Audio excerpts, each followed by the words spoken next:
Hi guys, welcome back to my channel. Thank you for tuning in. If you're new here, welcome, and if you're returning, I greet you specially.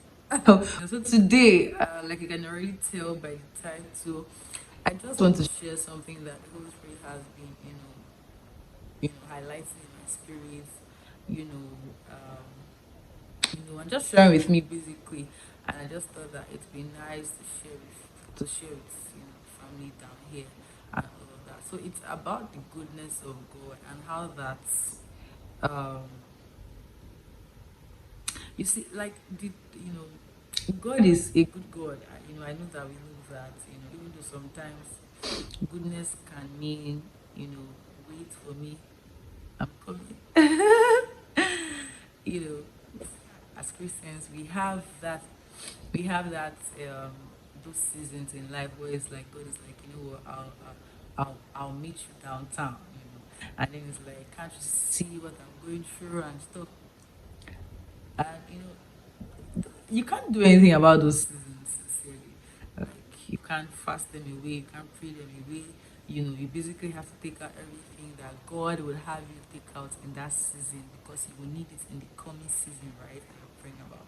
So particularly the Holy Spirit had, highlighted the fact that if we don't realize that God is good where we are, when we are there, where we are, and when we are there, when we are where we are, would keep chasing, an idea of God, and not exactly, you know, the entirety of who God is and who God can be if we press to know Him more.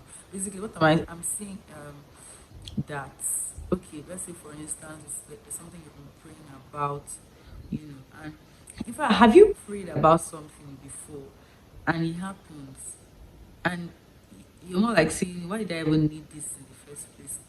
I don't know. I've had those moments where those things now happen, and I'm like, why did I pray so much about this thing?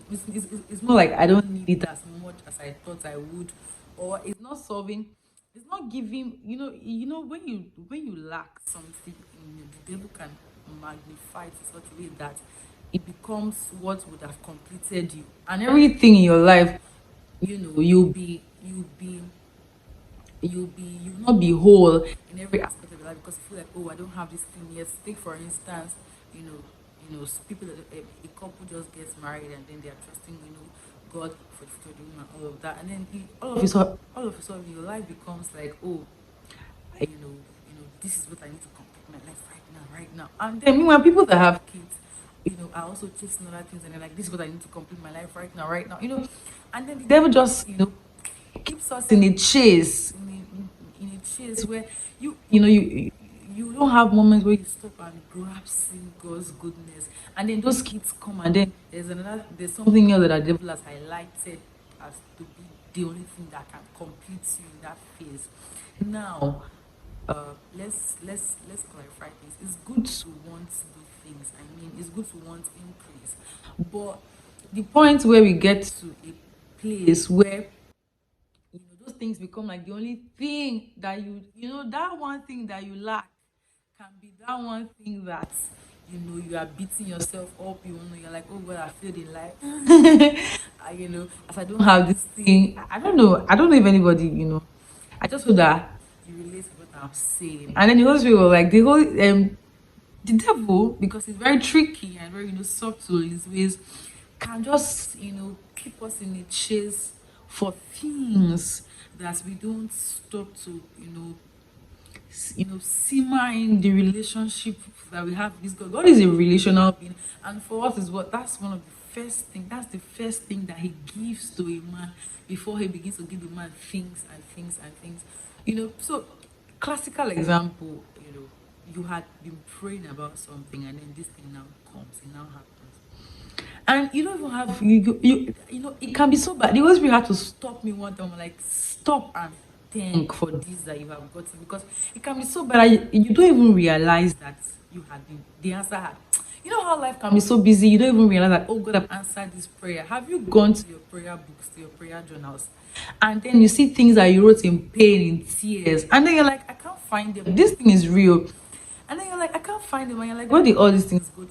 because God answers prayers and He changes things. But we can't, we can't. The devil can just keep you in a place where you never see God's goodness, and it's terrible because once you don't realize it's an identity issue, once he can be able to dent the fact that God answers prayers, and keep your mind in a place where it's like God doesn't answer prayers.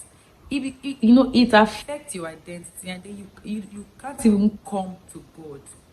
So you see where the problems come from. So you can't even come. So you are now is a negative feedback. You are now in a double negative problem because it's not even like you're not thanking for what you're asking. You don't have the identity of his son to ask for more because the devil has put you in a place where it's like God doesn't answer prayers. Or God is not good, or God is not kind. And this is the problem. God is good and God is kind. Stop. In retrospect, you can gather and ban. You can stop it that of all things that God has done for you and been kind to you. So moving forward, go back to your journals, go back to your diaries. I did that very briefly recently, and I'm like, God, look at things that I wrote in pain and everything, and God has answered them. Stop to give God thanks, so that's where you build relationship. That's how to be God's friend, and that's how you can live this life in peace, and enjoy the goodness of God. Not that you be running when the answer comes, you can't even realize that the answer had come. That's being ungrateful, and that's not something you want to grow up with. Right? So stop to realize things that God has done and be grateful. Even as you pray for the things to come. Stop to don't get so busy praying about things that you can't even realize that God had done some things.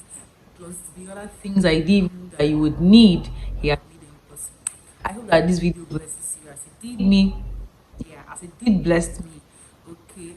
And that you are grateful to God, and not giving to the devil's endless chase and pursuit that you become a very materialistic person. The Lord help us, help you.